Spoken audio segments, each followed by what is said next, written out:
Angin pagi Baghdad berembus pelan ketika seorang utusan berlari tergesa melewati gang-gang sempit kota. Warga yang melihat hanya bisa berbisik-bisik, sebab utusan berseragam emas biasanya membawa urusan penting dari istana. Ia berhenti di depan rumah kecil dengan pintu kayu yang mulai pudar. Ia mengetuk kuat-kuat. "Abu Nawas, bukalah, ini urusan kerajaan." Dari dalam terdengar suara menggerutu pelan. "Utusan kerajaan datang pagi-pagi begini, semoga bukan tagihan pajak." Pintu terbuka dan tampaklah Abu Nawas dengan rambut acak-acakan dan sorban yang bahkan tidak melingkar sempurna. Utusan itu berkata, "Abu Nawas, sang khalifah memanggilmu. Ada tamu dari negeri jauh yang ingin menguji kecerdasan Baghdad. Tuan menginginkan engkau hadir." Abu Nawas mengusap wajah, mencoba terlihat lebih terhormat. "Kalau masalah kecerdasan, itu mudah. Yang sulit hanya satu." "Apa itu?" tanya sang utusan. "Bangun pagi." Utusan itu menghela napas panjang.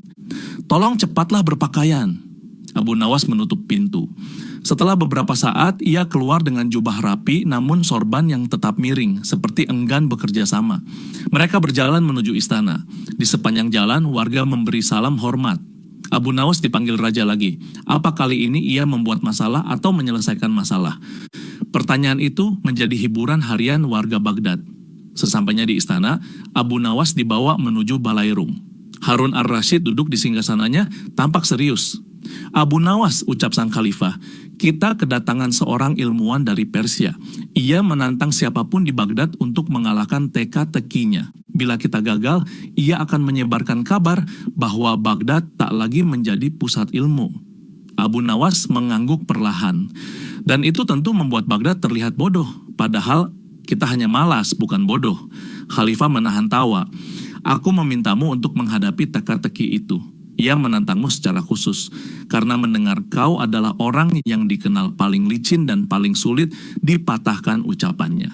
Abu Nawas tersenyum. "Kalau begitu, ia akan kecewa, karena aku hari ini sedang tidak ingin dipatahkan." Khalifah berdiri dan memberi isyarat kepada penjaga.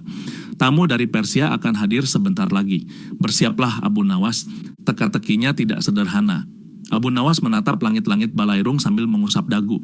"Tenang saja tuanku, kalau otakku buntu, mulutku tetap bisa bekerja." Harun ar-Rasyid menepuk bahu Abu Nawas. "Itulah yang membuatku memanggilmu." Pintu balairung pun terbuka. Suara langkah sepatu dari lantai marmer menggema, menandai datangnya seseorang yang akan menjadi lawan kecerdikan Abu Nawas. Dan tantangan pertama akhirnya dimulai. Suasana balairung mendadak hening ketika seorang lelaki tinggi berbalut jubah sutra Persia melangkah masuk. Sorban ungunya berkilau dan janggutnya tersusun rapi bak pahatan. Langkahnya tenang namun penuh kesombongan. Ia berdiri di hadapan khalifah menunduk sekadarnya. "Aku Farokh, ahli logika dan teka-teki dari negeri Persia. Kudengar Baghdad terkenal dengan orang-orang cerdasnya. Maka aku datang untuk menguji kebenaran kabar itu." Harun ar-Rasyid menjawab singkat, "Baghdad selalu terbuka untuk adu ilmu." Lalu beliau menoleh ke Abu Nawas. "Ini orangnya." Abu Nawas maju dengan senyum lebar. "Selamat datang di Baghdad. Semoga engkau tidak alergi dengan kecerdasan yang terlalu tajam." Farokh mengangkat alis. "Kita lihat siapa yang alergi. Aku membawa 3 teka-teki. Barang siapa mampu menjawab semuanya, aku akui kebijaksanaannya." Abu Nawas menepuk dadanya. "3 saja, aku kira akan 6. Tapi baiklah, aku tidak ingin membuatmu pulang tanpa harapan." Farokh membuka gulungan kecil. "Teka-teki pertama, apa benda yang semakin dibagi tetapi justru semakin besar?" Abu Nawas menatap langit-langit balairung, pura-pura merenung dalam-dalam. Penjaga-penjaga istana menahan napas. Rakyat yang menonton mulai berbisik-bisik. Beberapa detik berlalu sebelum Abu Nawas akhirnya berkata santai, "Roti." Farokh terkejut. "Roti?" "Ya," jawab Abu Nawas. "Semakin kau membaginya, semakin banyak orang yang kenyang. Semakin banyak orang kenyang, semakin besar keberkahannya. Dan sesuatu yang bertambah manfaatnya. Bukankah itu berarti semakin besar?" Balairung bergemuruh. Para ulama mengangguk setuju. Harun ar-Rasyid tersenyum puas. Farokh tampak tidak menyangka jawabannya begitu cepat dipatahkan. Namun ia menahan diri. "Baik," katanya, "mari lanjut ke teka-teki kedua. Ini tidak akan semudah itu." Abu Nawas menjawab dengan tenang, "Tidak apa-apa, aku juga masih punya banyak waktu sebelum makan siang." Wajah Farokh menegang. Lalu ia mengumumkan teka-teki kedua dengan suara lantang. Teka-teki kedua, sebutkan sesuatu yang dapat bergerak tanpa kaki dan mengetahui jalan kembali meski angin mengacaukannya. Orang-orang saling berpandangan. Kali ini pertanyaannya lebih pelik. Bahkan para ulama yang hadir mulai mengerutkan kening. Namun Abu Nawas hanya tersenyum tipis.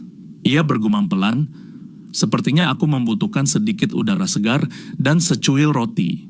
Lalu ia menatap khalifah. "Tuanku, izinkan aku menjawab teka-teki ini besok pagi. Aku perlu berjalan-jalan untuk menenangkan otakku." Khalifah mengangguk. "Baik, kami tunggu besok." Farrokh menatap Abu Nawas penuh tantangan. "Kalau kau tidak bisa menjawab besok, aku akan pulang dengan membawa kabar bahwa Baghdad hanya menang karena keberuntungan." Abu Nawas menepuk bahu Farrokh sambil tersenyum ramah. "Tenang saja, kau pasti akan membawa kabar, hanya saja mungkin kabarnya tidak seperti yang kau inginkan."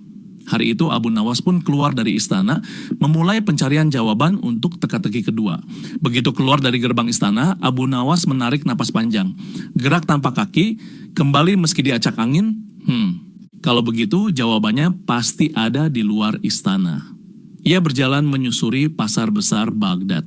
Pasar hari itu ramai seperti biasa. Penjual rempah berteriak menawarkan kayu manis. Pedagang kain memamerkan sutra Yaman, sementara para pengamen memetik kecapi dengan melodi riang. Abu Nawas berhenti di kedai roti milik sahabat lamanya, Abu Rafi. Pemilik kedai itu langsung menyambut. "Wah, wajahmu terlihat seperti seseorang yang baru saja ditanya teka-teki sulit." "Memang," jawab Abu Nawas sambil duduk. "Tapi sebelum aku berpikir keras, biarkan aku makan roti lebih dulu." Abu Rafi tertawa. "Jadi roti yang kemarin kau jadikan jawaban, hari ini kau jadikan sumber inspirasi?"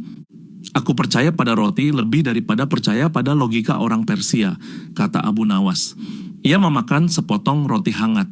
Sementara itu, dari tungku di belakang, asap tipis naik ke udara. Asap itu melayang perlahan berputar tersapu angin, namun selalu mengarah ke tempat yang lebih tinggi sebelum akhirnya menghilang. Abu Nawas memperhatikannya dengan sangat serius. Asap bergerak tanpa kaki, selalu kembali dalam bentuk hujan, kembali ke bumi. Ia menepuk meja keras. "Hah, ini dia jawabannya, asap." Abu Rafi terkejut. "Abu Nawas, apa roti ini membuatmu lebih pintar atau lebih berisik?" Abu Nawas berdiri sambil memegang sepotong roti terakhir. "Kalau bukan karena roti dan asap dari tungkumu, Baghdad bisa kalah besok. Kau adalah pahlawan yang tidak akan pernah dicatat sejarah." Abu Rafi mengangkat kedua tangan. "Kalau begitu, bolehkah pahlawan ini meminta pembayaran roti?" Abu Nawas buru-buru melangkah mundur. "Tenang wahai pahlawan, pahlawan tidak boleh meminta bayaran." Dan ia melarikan diri sebelum pemilik kedai sempat menahannya. Sore itu, Abu Nawas melanjutkan perjalanan untuk memastikan jawabannya benar. Ia menuju kebun kecil dekat sungai Tigris. Ia memandang langit. Asap dapur dari rumah-rumah Baghdad naik dalam bentuk garis tipis, kemudian berubah pelan-pelan menjadi bagian dari awan yang menggantung. Abu Nawas tersenyum lebar. Asap selalu kembali sebagai air hujan. Itulah jalannya pulang. Saat hendak kembali ke rumah, seorang anak kecil memanggilnya. "Wahai Abu Nawas, kau terlihat lebih bahagia dari biasanya. Apa engkau menemukan harta?" "Harta? Tidak." Abu Nawas tertawa. "Aku menemukan jawaban teka-teki yang mungkin akan menyelamatkan nama baik Baghdad." Anak kecil itu mengangguk tidak mengerti. "Tapi aku senang melihatmu senang." Abu Nawas menepuk kepala anak itu. "Kalau kau ingin cerdas, banyaklah bertanya, tapi jangan meniru orang Persia itu, yang banyak bertanya untuk membuat orang lain pusing." Malam pun tiba. Di rumah kecilnya, Abu Nawas berbaring sambil memikirkan Farrokh dan teka-teki ketiga yang masih belum diungkapkan. Namun ia yakin satu hal, besok ia akan membuat bangsawan Persia itu kehilangan senyum sombongnya. Dengan pikiran tenang dan perut kenyang, Abu Nawas tertidur. Keesokan paginya, balairung istana dipenuhi penasaran.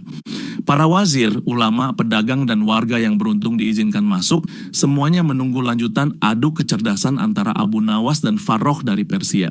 Farrokh berdiri di tengah aula dengan wajah dingin. Ia percaya Abu Nawas tidak bisa memecahkan teka-teki kedua semudah teka-teki pertama. Harun ar-Rasyid duduk gagah di singgasananya. Begitu melihat Abu Nawas memasuki aula, beliau tersenyum tipis. "Abu Nawas, apakah engkau sudah menemukan jawaban?" Abu Nawas melangkah perlahan seperti sedang menikmati pemandangan.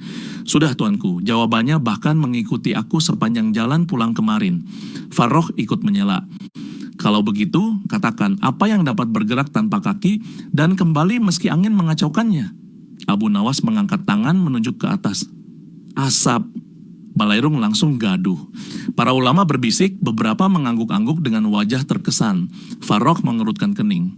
Asap, Abu Nawas menjelaskan dengan santai. Asap bergerak tanpa kaki. Ia naik di bawah angin, berputar ke sana kemari, lalu bercampur dengan udara dan awan. Setelah itu kembali ke bumi dalam bentuk hujan. Bukankah itu pulang? Ia pergi sebagai asap, pulang sebagai air. Suasana hening beberapa detik. Lalu Harun ar-Rasyid berdiri dan bertepuk tangan. Jawaban itu diterima. Farrokh terpukul, tapi ia tak mau mengalah. Bagus, tapi teka-teki terakhirku bukan teka-teki untuk orang biasa. Aku ingin melihat apakah kecerdasanmu hanya keberuntungan. Abu Nawas tersenyum kecil. Keberuntungan datang kalau otak bekerja keras. Wahai tamu Persia. Farrokh menghamparkan gulungan terakhir. Ia membacanya dengan suara berat. Teka-teki ketiga, apakah sesuatu yang sudah ada sebelum segala sesuatu dan tetap ada setelah semuanya hilang? Seluruh Balairung terdiam. Pertanyaan itu terlalu luas, terlalu dalam, terlalu rumit. Banyak orang langsung membayangkan jawaban-jawaban besar. Waktu, awal mula, kehampaan, bahkan penciptaan. Abu Nawas memejamkan mata sejenak. Ia bernapas panjang, lalu membuka mata dan menatap Farrokh dengan tenang. Sebelum aku menjawab, bolehkah aku bertanya satu hal kepadamu? Farrokh menjawab sombong, silakan. Abu Nawas melangkah mendekat, menatap tajam ke wajah Farrokh. Ia tersenyum-senyum abu-abu yang penuh makna. Aku ingin tahu, ucapnya pelan namun jelas. Apakah engkau siap menerima jawaban yang menyakitkan hatimu sendiri? Farrokh tersentak. Namun ia menjawab, tentu saja. Abu Nawas mengangguk. Lalu mengucapkan jawabannya. Yang ada sebelum segala sesuatu dan tetap ada setelah semuanya hilang adalah kesombonganmu. Balairung menjadi hening total. 1 detik, 2 detik. Lalu meledaklah tawa seluruh ruangan. Para wazir tertunduk sambil menahan perut. Para penjaga menggigit bibir agar tetap tampak sopan. Beberapa ulama bahkan menutup wajah karena tak sanggup menahan geli. Harun ar-Rasyid tertawa paling keras. Farrokh memerah seperti kain kapuk yang dibakar matahari. Ia ingin membantah, tapi semua mata memandangnya dan ia sadar jawabannya tepat. Kesombongan memang ada sebelum ia membuat teka-teki dan kemungkinan besar tetap ada setelah semua jawaban dipatahkan. Farrokh akhirnya menunduk. Aku mengaku kalah. Abu Nawas mendekatinya dengan ramah. Tidak apa-apa, kesombongan bisa dikurangkan. Tidak seperti teka-teki pertama. Farrokh terpaksa tersenyum kecil malu, namun menerima. Khalifah mengangkat suara. Baghdad kembali membuktikan kecerdasannya. Abu Nawas, engkau membuat kami bangga. Abu Nawas menunduk hormat. Kecerdasan hanyalah alat, yang penting hati tetap ringan. Hari itu, kemenangan Abu Nawas menggema ke seluruh Baghdad. Namun ia tidak tahu bahwa kemenangan itu akan mengundang masalah baru yang jauh lebih rumit daripada teka-teki Persia. Kemenangan Abu Nawas atas Farrokh menjadi buah bibir seluruh Baghdad. Di pasar, para pedagang membicarakannya sambil menimbang rempah. Di kedai teh, para pemuda menirukan gaya Abu Nawas ketika mengucapkan kata kesombonganmu. Bahkan anak-anak bermain peran, satu menjadi Farrokh yang sombong, satu lagi menjadi Abu Nawas yang licik tapi lucu. Namun kemenangan besar sering membawa akibat yang tak terduga. 3 hari setelah peristiwa di Balairung, seorang utusan istana kembali mengetuk pintu rumah Abu Nawas. Ia tampak lebih cemas daripada biasanya. Abu Nawas, Kiri, Khalifah memanggilmu lagi. Abu Nawas yang sedang membuat teh mengerutkan kening. Mengapa? Farrokh sudah pulang kan? Atau apakah ia kembali untuk meminta roti sebagai oleh-oleh? Utusan itu menggeleng cepat. Bukan Farrokh, kali ini ada seseorang yang mengaku guru dari Farrokh dan dia datang dengan membawa teka-teki baru. Abu Nawas menutup mata sejenak. Jadi karena muridnya kalah, gurunya ikut tersinggung. Lebih dari tersinggung, kata sang utusan. Guru itu berkata, dia ingin membuktikan bahwa kemenanganmu hanyalah keberuntungan. Abu Nawas berdiri mengambil sorbannya. Baik, kalau gurunya ingin menguji aku juga ingin menguji kesabaranku. Sesampainya di istana, Balairung sudah penuh sesak. Kali ini bukan hanya bangsawan dan ulama yang hadir, tetapi juga orang-orang dari perpustakaan kerajaan, para ahli filsafat, dan beberapa pedagang kaya yang ingin melihat pertarungan kecerdasan baru. Di depan singgasana berdiri seorang pria tua berjanggut perak, memakai jubah toska dengan bordir rumit. Ia tampak jauh lebih tenang dan berwibawa daripada Farrokh. Khalifah memperkenalkan, Abu Nawas ini adalah Mahfandul, guru besar dari Persia. Ia datang bukan untuk menyombongkan diri, tetapi untuk menguji batas kecerdasanmu. Mahfandul menunduk hormat. Aku mendengar muridku kalah dalam teka-teki. Maka aku datang untuk menguji apakah engkau memang bijak atau hanya pandai membuat orang tertawa. Abu Nawas tersenyum kecil. Kalau ditanya soal membuat orang tertawa, aku memang ahli. Tapi kalau soal bijak, aku belajar sedikit-sedikit. Mahfandul menatapnya dengan mata tajam. Hari ini aku membawa satu teka-teki saja, tapi teka-teki ini bukan sekadar teka-teki. Ini adalah ujian yang diberikan para filsuf di Persia pada murid-murid terbaik. Abu Nawas merapikan sorbannya. Kalau begitu, aku harap teka-tekinya tidak lebih besar daripada sorbanku yang sering jatuh. Mahfandul membuka gulungan kecil berisi tulisan halus. Ia membaca pelan, suaranya tenang namun penuh berat. Teka-teki ini, sebutkan sesuatu yang tidak dapat dilihat mata, tidak dapat ditimbang, tidak dapat disentuh, namun manusia paling sering kehilangannya tanpa sadar. Balairung kembali hening. Teka-teki itu terasa berbeda, lebih dalam, lebih filosofis. Tidak seperti teka-teki yang bisa dijawab dengan benda atau gejala alam. Abu Nawas memejamkan mata. Kali ini ia benar-benar berpikir keras.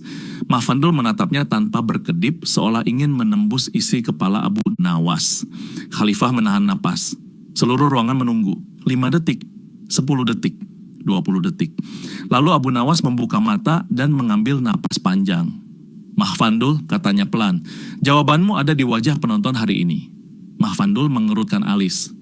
Apa maksudmu? Abu Nawas lalu berkata jelas. Jawaban dari teka-teki itu adalah kesabaran. Balairung bergetar oleh gumaman kagum. Abu Nawas melanjutkan. Kesabaran tidak bisa dilihat, tidak bisa ditimbang, tidak bisa disentuh.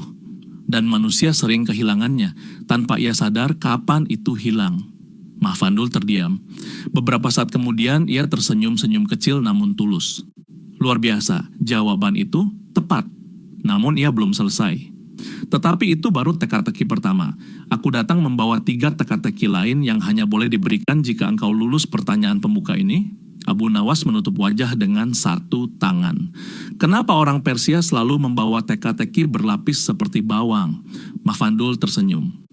Karena kebenaran tidak pernah datang dalam satu lapis. Khalifah bersandar. Kalau begitu, bersiaplah Abu Nawas. Pertarungan masih panjang. Abu Nawas menarik napas panjang. Teka-teki berikutnya bisa jadi lebih sulit dari semua teka-teki sebelumnya. Balairung istana kembali dipenuhi bisik-bisik takut dan penasaran. Mahfandul, guru besar Persia, berdiri dengan tenang seperti gunung yang tidak bergerak. Sementara Abu Nawas duduk bersila di lantai marmer, mencoba tetap terlihat santai meski hatinya berkata lain. Khalifah Harun ar-Rasyid berseru, Mahfandul, berikan teka-teki lanjutanmu. Mahfandul mengangguk, lalu berkata pelan namun jelas. Teka-teki kedua, ia mengangkat satu jari. Apakah sesuatu yang dapat memberi cahaya namun tidak pernah menyala? Balairung langsung riuh. Para ulama berbisik-bisik, para wazir saling menatap, dan para pedagang yang hadir mulai mengeluarkan tafsir aneh-aneh. Apa itu? Bintang? Cahaya matahari? Mutiara mungkin? Tapi Abu Nawas hanya mengangkat tangan meminta mereka diam. Ia memejamkan mata, menunduk, seolah sedang mencoba menangkap suara yang sangat halus. Beberapa detik berlalu, lalu ia membuka mata. Mahfandul, katanya lembut, jawaban teka-teki itu adalah ilmu. Mahfandul mengangkat alis. Abu Nawas melanjutkan, ilmu memberi cahaya bagi hati dan pikiran, tetapi ia tidak pernah menyala sebagai api. Cahayanya adalah petunjuk, bukan nyala. Ruangan bergemuruh oleh kekaguman. Mahfandul tersenyum tipis. Bagus, kalau begitu teka-teki ketiga. Ia mengangkat 2 jari. Apakah sesuatu yang semakin kaya seseorang, semakin ia kehilangan banyak darinya? Semua orang menahan napas.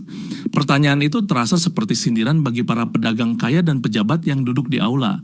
Abu Nawas berdiri, berjalan pelan di sekitar ruangan. Ia memandang wajah para pejabat, wajah para pedagang, bahkan wajah para penjaga. Setelah mengamati cukup lama, ia berhenti dan menepuk tangannya. Jawabannya adalah waktu. Mahfandul menyipitkan mata. Jelaskan.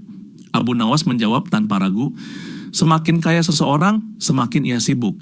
Semakin ia sibuk, semakin sedikit waktu yang ia miliki. Ia menjadi orang yang paling banyak kehilangan waktu dalam hidupnya. Para pedagang menunduk malu. Para ulama mengangguk. Khalifah menepuk sandaran singgasananya dengan puas. Mahfandul menghela napas panjang. Baiklah Abu Nawas, engkau menjawab 2 teka-teki lanjutan dengan baik. Namun ia belum selesai. Mahfandul mengangkat 3 jari lalu berkata, sekarang teka-teki keempat, teka-teki terakhir. Teka-teki yang bahkan banyak muridku gagal menjawabnya. Ia berkata dengan suara yang berat, mengisi seluruh balairung. Sebutkan sesuatu yang bila engkau simpan, ia membuatmu berat. Namun bila engkau lepaskan, engkau akan merasa ringan. Teka-teki itu jatuh seperti petir ke telinga semua orang. Abu Nawas terdiam. Wajahnya yang biasanya ceria berubah serius. Ia duduk perlahan, memandang lantai marmer, memutar-mutar sorban, mencari-cari celah logika. Semua orang menunggu. Balairung menjadi sunyi seperti malam tanpa angin. Beberapa menit berlalu. Abu Nawas menutup mata sejenak. Lalu ia menarik napas pelan dan berkata, jawaban dari teka-teki itu adalah kesalahan. Mahfandul terdiam seketika. Khalifah mengangkat wajah. Para penonton mematung. Abu Nawas berdiri perlahan dan menjelaskan, kesalahan bila disimpan di dalam hati membuat hidup terasa berat. Tapi bila kita melepaskannya dengan memaafkan diri sendiri atau meminta maaf, hati menjadi ringan, sunyi. Lalu, Mahfandul tersenyum, senyum yang sangat jarang muncul dari seorang guru besar. Ia menunduk hormat kepada Abu Nawas. Engkau lulus semua teka-teki, wahai Abu Nawas. Balairung meledak dengan sorak-sorai.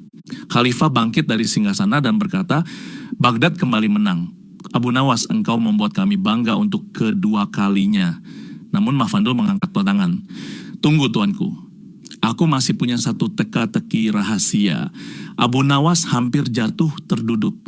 Wahai guru Persia, keluhnya, apakah otak orang Persia dibuat dari 7 lapis teka-teki? Mahfandul tertawa kecil. Teka-teki yang satu ini bukan untuk diuji kepadamu, Abu Nawas. Ini untuk menguji Baghdad. Seluruh penonton mulai bergumam ketakutan. Mahfandul melanjutkan, karena jawabannya tidak ada pada pikiran, tetapi pada perbuatan. Abu Nawas menatap guru Persia itu dengan kening berkerut. Perbuatan apa yang kau maksud? Mahfandul lalu berkata, besok pagi aku akan mengajukan 1 permintaan.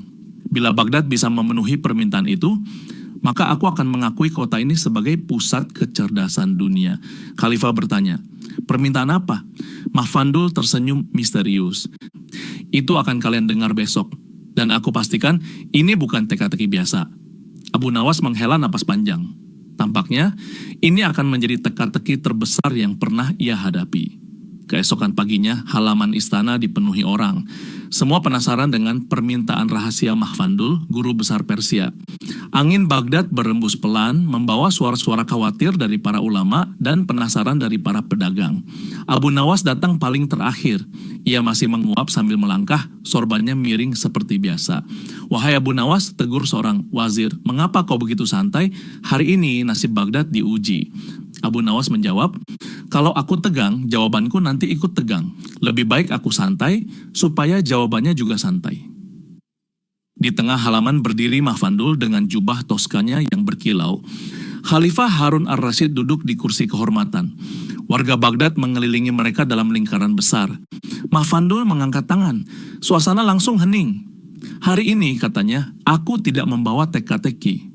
Yang kubawa adalah permintaan-permintaan yang hanya dapat dipenuhi oleh kota yang benar-benar bijaksana. Khalifah berkata pelan, katakanlah wahai Mahfandul, apa permintaanmu? Mahfandul menatap seluruh halaman lalu berkata, tunjukkan kepadaku seseorang di Baghdad yang lebih jujur daripada dirinya sendiri. Seluruh halaman mendadak gempar. Para ulama saling menatap bingung. Para pedagang mengerutkan wajah. Para pejabat langsung batuk-batuk pura-pura. Bahkan para penjaga istana saling melirik seolah jujur adalah barang langka yang sulit ditemukan. Abu Nawas mengusap wajah. Gawat, jujur saja sudah sulit. Apalagi lebih jujur daripada dirinya sendiri. Mahfandul melanjutkan, Aku ingin melihat seseorang yang bisa mengakui kebenaran, meskipun kebenaran itu merugikan dirinya. Itulah orang paling jujur. Khalifah memandang seluruh rakyat. Siapakah di Baghdad yang bisa memenuhi syarat ini? Tidak ada satupun yang mengangkat tangan. Beberapa pedagang melihat ke arah Abu Nawas, berharap ia bersedia. Tapi Abu Nawas justru mengalihkan pandangan sambil pura-pura memuji burung yang lewat. Mafandul menambahkan, aku beri waktu 1 hari. Bila Baghdad gagal menemukan orang itu, aku akan menyatakan bahwa Persia lebih bijak daripada Baghdad. Khalifah menunduk gelisah. Rakyat makin tegang. 1 hari terasa sangat singkat untuk mencari seseorang yang begitu jujur. Mafandul kemudian mundur beberapa langkah. Aku akan menunggu jawabannya esok pagi. Ia meninggalkan halaman istana. Khalifah segera mendekati Abu Nawas. Abu Nawas, katanya, engkaulah harapan kita. Kau harus mencari orang itu. Abu Nawas mengangkat kedua tangan. Tuanku, jujur saja, ini bukan teka-teki yang bisa dijawab dengan benda atau asap atau waktu. Ini menyangkut hati manusia. Khalifah menatapnya dengan penuh harapan. Tapi engkau selalu punya cara. Abu Nawas menghela napas panjang. Baiklah tuanku, aku akan mencari orang itu. Abu Nawas berjalan ke pasar, memandang orang-orang satu persatu. Pedagang yang suka menambah timbangan? Tidak. Pemuda yang suka membanggakan diri? Tidak. Penjaga yang suka bercerita bohong agar tampak gagah? Tidak. Ia datang ke kedai roti Abu Rafi. Wahai Abu Rafi, adakah di Baghdad orang yang begitu jujur sehingga ia berani mengakui kebenaran yang merugikan dirinya? Abu Rafi menjawab sambil mengaduk adonan, kalau kau menemukan orang seperti itu, bilang padaku, aku ingin belajar darinya. Abu Nawas mendesah. Kalau begitu, orang seperti itu mungkin tidak ada. Namun saat ia hampir putus asa, seorang anak kecil yang kemarin ia temui datang menghampiri. Wahai Abu Nawas, mengapa engkau melihat semua orang dengan wajah sedih? Karena aku mencari seseorang yang sangat jujur, jawab Abu Nawas. Tapi sepertinya ia tidak ada. Anak itu mengangguk. Kalau begitu, kau harus mencari orang yang tidak tahu bahwa dirinya jujur. Abu Nawas terkejut. Apa maksudmu? Anak kecil itu menjawab polos. Orang yang tahu dirinya jujur biasanya sudah tidak jujur lagi. Tapi orang yang tidak sadar bahwa dirinya jujur biasanya jujur sungguhan. Abu Nawas terdiam. Matanya membesar perlahan. Ya seperti baru saja mendengar kunci dari pintu yang selama ini tertutup. Ia berlutut, memegang bahu anak itu. Siapa namamu? Namaku Hasan. Abu Nawas tersenyum lebar. Hasan, kau baru saja menyelamatkan Baghdad tanpa kau sadari. Anak itu bingung. Apakah aku harus bangga atau takut? Bangga saja, kata Abu Nawas. Takutnya nanti. Sore itu, Abu Nawas berjalan cepat menuju istana sambil bergumam. Orang yang paling jujur, bukan orang yang memuji dirinya, tapi orang yang tidak sadar bahwa ia jujur. Namun ia masih belum yakin siapa orangnya. Dan hari semakin gelap. Kejujuran, ternyata teka-teki yang paling sulit dari seluruh teka-teki Persia. Malam turun perlahan di Baghdad. Cahaya lentera menggantung di sepanjang jalan, memantulkan warna tembaga di dinding-dinding rumah. Abu Nawas berjalan cepat, namun pikirannya lebih cepat lagi. Orang yang tidak sadar bahwa dirinya jujur, ia mengulang kata-kata Hasan dalam hati. Ia mulai memikirkan semua orang yang pernah ia temui. Pedagang yang selalu memuji kejujurannya sendiri, jelas bukan. Pejabat yang mengaku lurus padahal jalannya miring, jelas bukan. Ulama yang terlalu sering menyebut amalnya tidak juga. Orang jujur biasanya tidak punya waktu untuk menyadari bahwa ia jujur, gumamnya. Sebab ia sibuk menjalani hidup apa adanya. Abu Nawas akhirnya memutuskan berkunjung ke rumah demi rumah, tanpa rencana, tanpa daftar. Ia masuk ke gang kecil di pinggir pasar dan mengetuk pintu sebuah rumah tua. Nah, pintu dibuka oleh seorang kakek kurus yang membawa lampu minyak. Wahai Abu Nawas, ujar kakek itu heran, mengapa kau datang malam-malam begini? Aku mencari seseorang, jawab Abu Nawas. Seseorang yang lebih jujur daripada dirinya sendiri. Kakek itu tertawa. Kalau begitu, pergilah ke rumah tetangga di ujung sana. Ia selalu berkata jujur meski tak diminta. Abu Nawas berterima kasih, lalu pergi ke rumah tetangga yang dimaksud. Namun ternyata, tetangganya itu justru menyambut dengan keluhan panjang. Aku jujur ya, tapi kalau itu membuatku rugi, aku bisa menunda kejujuran sebentar.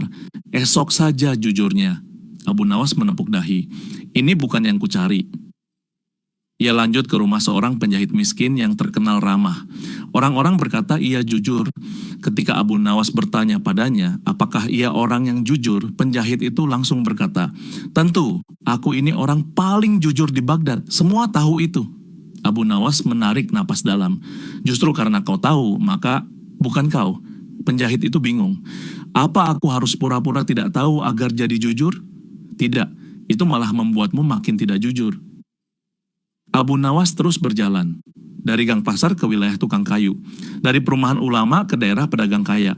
Semua ia temui, semua ia tanya, semua ia nilai. Namun entah kenapa, semakin banyak ia bertanya, semakin jelas bahwa Baghdad penuh orang yang merasa jujur, tapi tidak benar-benar jujur. Hingga akhirnya Abu Nawas berhenti di sebuah jembatan kecil yang melintasi sungai. Ia duduk memandang air yang bergerak perlahan di bawahnya. Baghdad punya jutaan wajah, katanya pada diri sendiri, tapi tidak satu pun yang cocok dengan permintaan Mahfandul.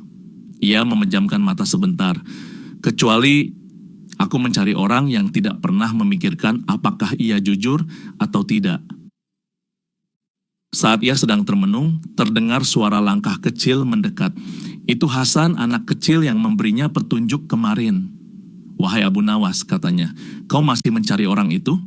Abu Nawas tersenyum lelah. Ya, dan semakin aku mencari, semakin aku tidak menemukannya. Hasan duduk di sampingnya. Kau bertanya pada banyak orang ya? Banyak, jawab Abu Nawas. Namun yang datang hanyalah kebingungan. Hasan menggoyangkan kakinya sambil menatap sungai. Kalau begitu, mengapa kau tidak berhenti bertanya? Abu Nawas menoleh. Berhenti? Bagaimana mungkin? Hasan menjawab polos. Orang yang benar-benar jujur biasanya tidak tahu bahwa ia jujur. Jadi kalau kau bertanya dan ia mulai memikirkan dirinya sendiri, maka ia akan berubah. Abu Nawas terdiam lama. Kata-kata itu seperti cahaya di dalam gelap. Hasan, ujarnya perlahan, Kanda. Kau benar. Hasan mengangkat bahu. Aku cuma bicara. Abu Nawas berdiri, seolah baru saja menemukan arah baru. Kalau begitu, aku tidak perlu bertanya kepada siapapun. Ia menatap langit.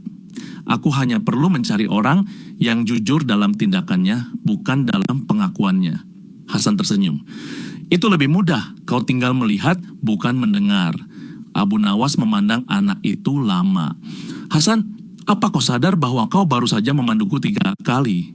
Hasan menjawab, tidak sadar, tapi engkau membuatku sadar.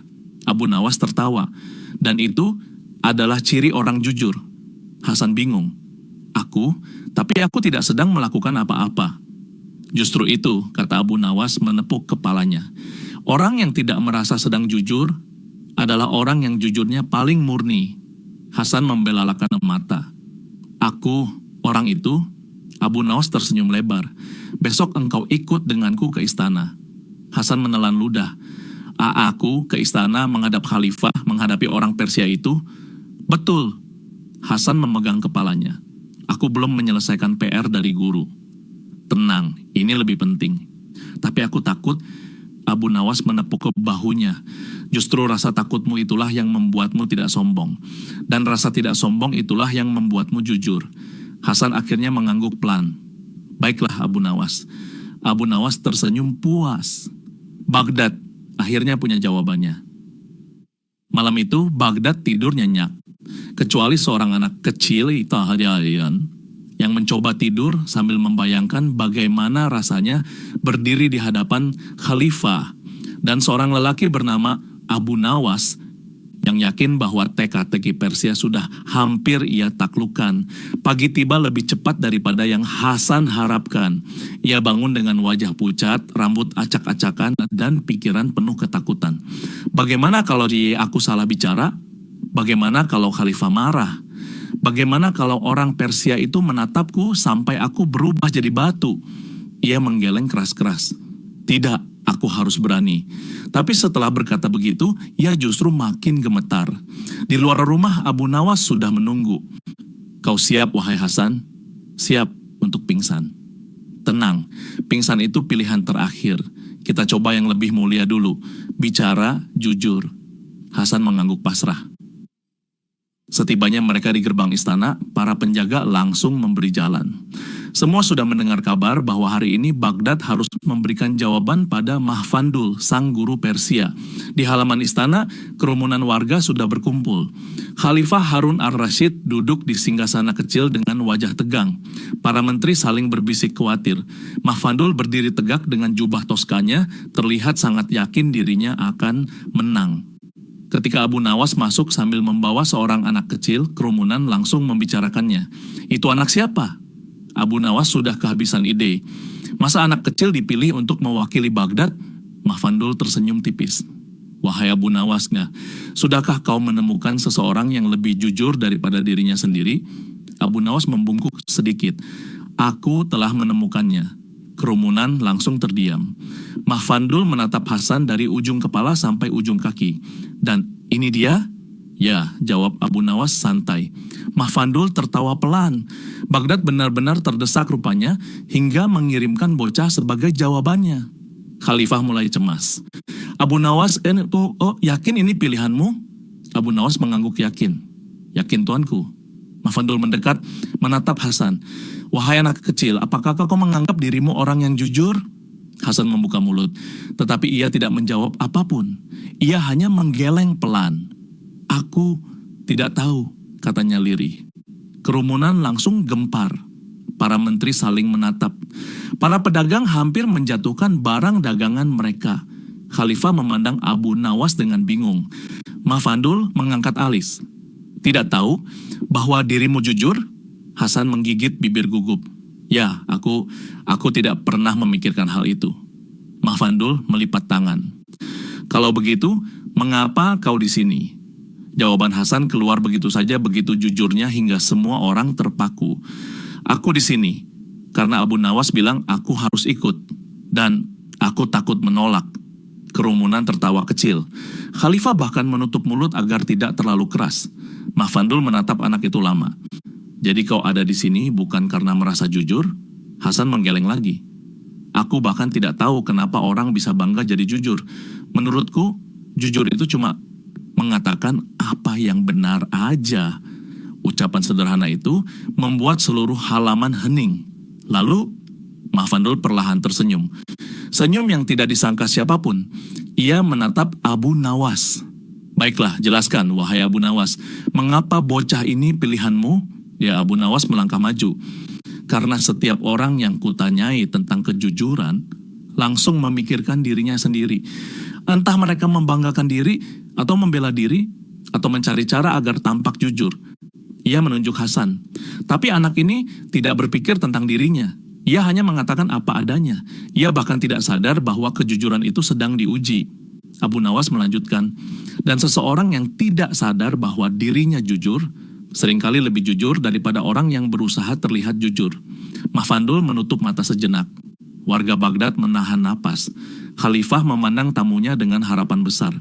Mahfandul akhirnya berkata, jawabanmu adalah jawaban yang tidak pernah terpikir olehku.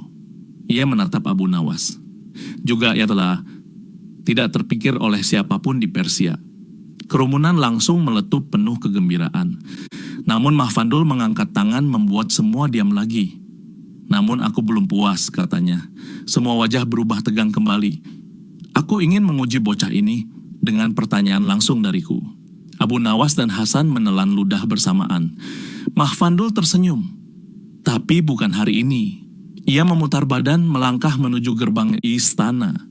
Besok, aku akan memberi sebuah ujian terakhir.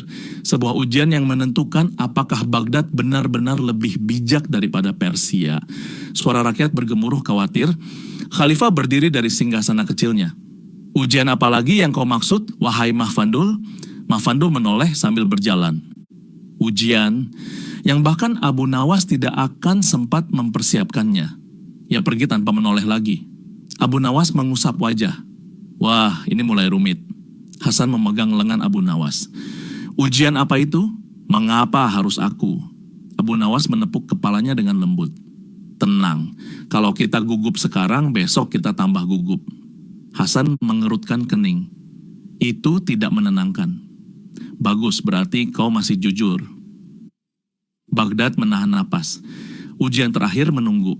Dan tak seorang pun tahu apa yang akan terjadi besok, termasuk Abu Nawas. Pagi berikutnya, Baghdad sudah ramai bahkan sebelum matahari terbit. Orang-orang berkumpul di halaman istana karena hari ini Mahfandul menjanjikan ujian terakhir. Ujian yang katanya tak dapat disiapkan siapapun, bahkan Abu Nawas. Abu Nawas datang sambil membawa Hasan yang tampak setengah sadar karena gugup. "Wahai Abu Nawas," bisik Hasan, "kalau aku pingsan sebelum ujian dimulai, apakah itu dianggap kalah?" "Tidak," jawab Abu Nawas, "itu dianggap tak hadir." "Kalau begitu itu lebih buruk." "Betul, jadi jangan pingsan." Mahfandul muncul dari arah gerbang dengan langkah perlahan, jubahnya tertiup angin pagi.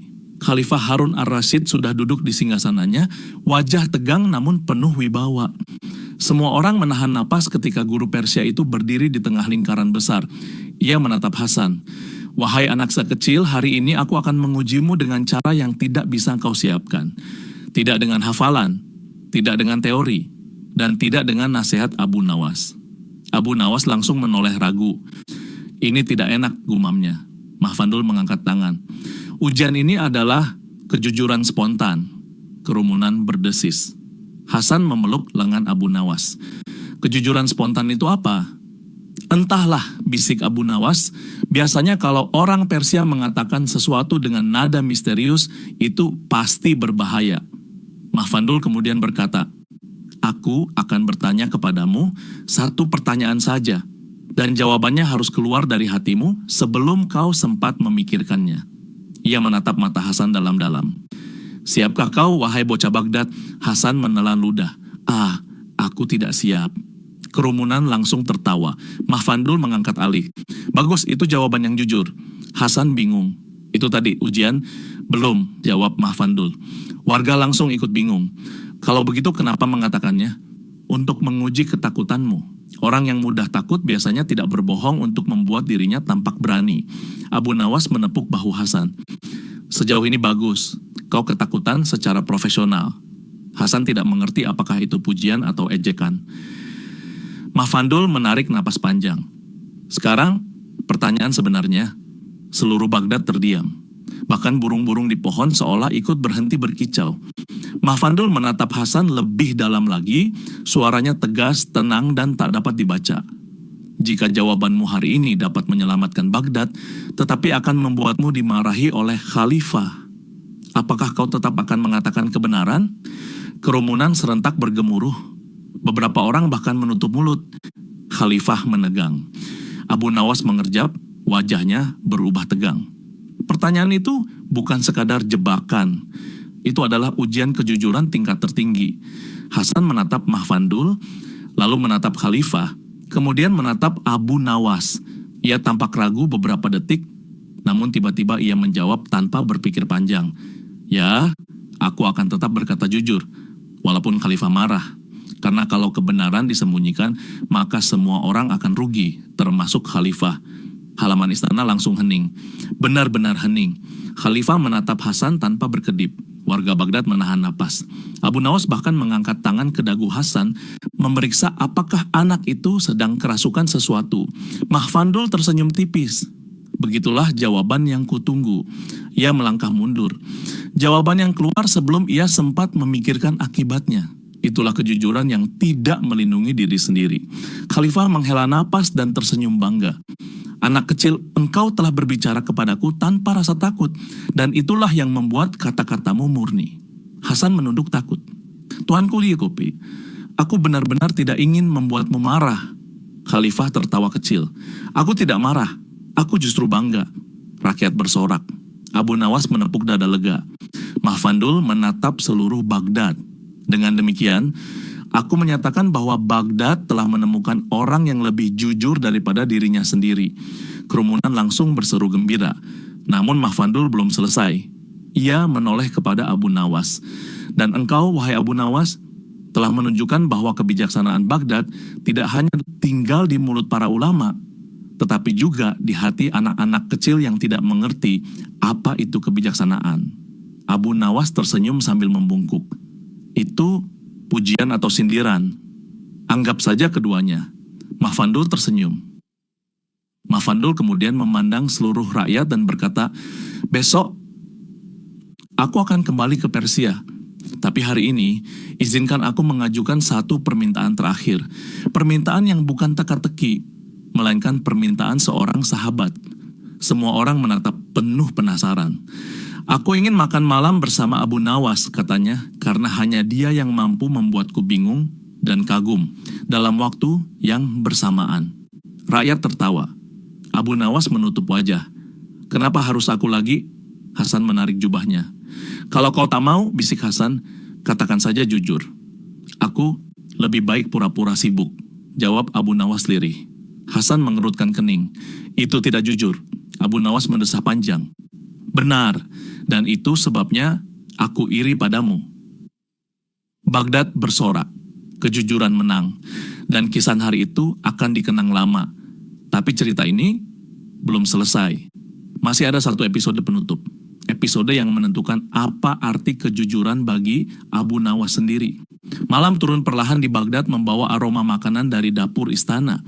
Sesuai permintaan Mafandul, sebuah jamuan kecil disiapkan khusus untuknya dan Abu Nawas. Hasan ikut karena Mafandul berkata, kejujuran kecil harus disimpan dekat kebijaksanaan besar. Di ruang makan itu hanya ada 4 orang, Mafandul, Abu Nawas, Hasan, dan Khalifah Harun ar-Rasyid yang ingin menyaksikan akhir dari rangkaian teka-teki Persia. Meja dipenuhi hidangan lezat, roti hangat, daging panggang, sup rempah, dan buah-buahan segar. Abu Nawas menatap semuanya dengan hati berdebar, bukan karena takut, tapi karena ia tahu hidangan gratis biasanya mengandung bahaya tersembunyi. Mafandul membuka percakapan. "Wahai Abu Nawasi, aku puas dengan ujian tadi. Namun ada satu hal yang masih menggelitik pikiranku." "Ya Allah, jangan teka-teki lagi," gumam Abu Nawas dan Marantuha.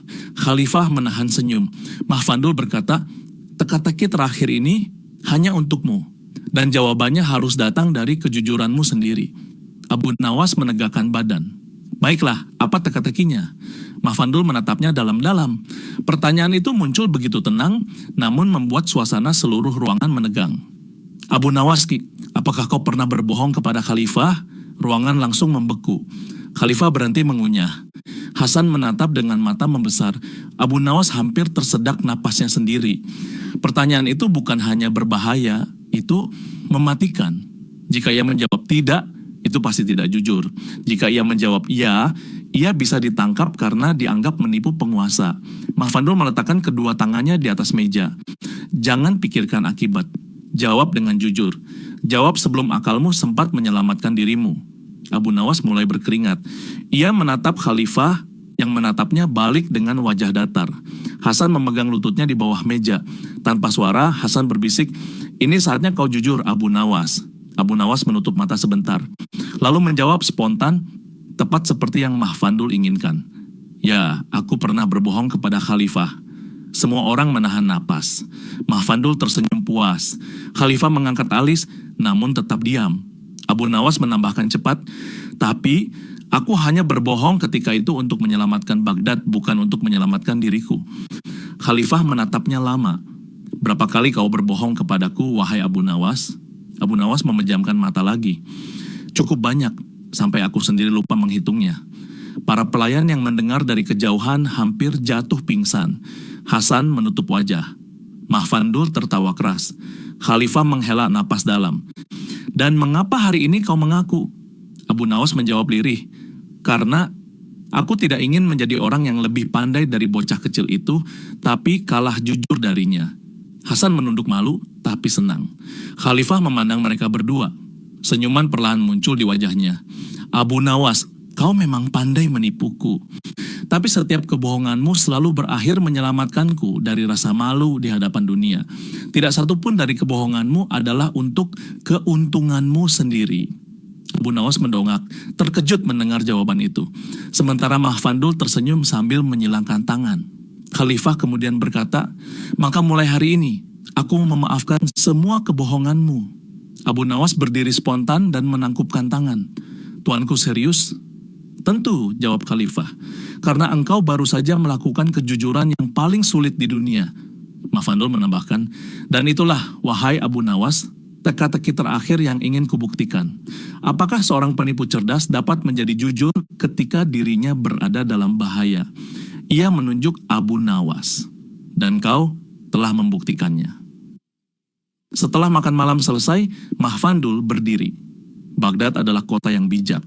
Bukan karena para ulama yang banyak, bukan karena para pejabat yang kuat, tetapi karena ia memiliki dua hal yang tak dimiliki kota lain.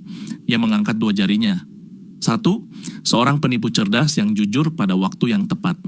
Abu Nawas menggarukkan kepala, tidak yakin itu pujian atau ejekan. Dan dua, seorang anak kecil yang tidak sadar bahwa ia telah mengajarkan kejujuran kepada seluruh Baghdad. Hasan menunduk, wajahnya memerah. Mahfandul meletakkan tangan di dada dan membungkuk kepada khalifah. Terima kasih, wahai Harun ar-Rasyid. Aku datang sebagai penantang dan pulang sebagai sahabat. Khalifah mengangguk megah. Baghdad bersorak malam itu. Lampu-lampu minyak dinyalakan. Musik lembut terdengar dari sudut kota. Dan cerita tentang kejujuran Hasan dan kecerdikan Abu Nawas menyebar lebih cepat daripada angin malam. Sebelum tidur, Hasan berkata kepada Abu Nawas, "Wahai Abu Nawas, apakah kejujuran itu sulit?"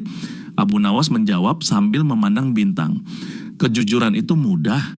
Yang sulit adalah mengucapkannya pada waktu yang tepat, kepada orang yang tepat, dan dengan niat yang tepat." Hasan tersenyum. "Kalau begitu, aku ingin belajar darimu." Abu Nawas menggeleng cepat. "Jangan, tidak rasa. Belajarlah dari hatimu sendiri.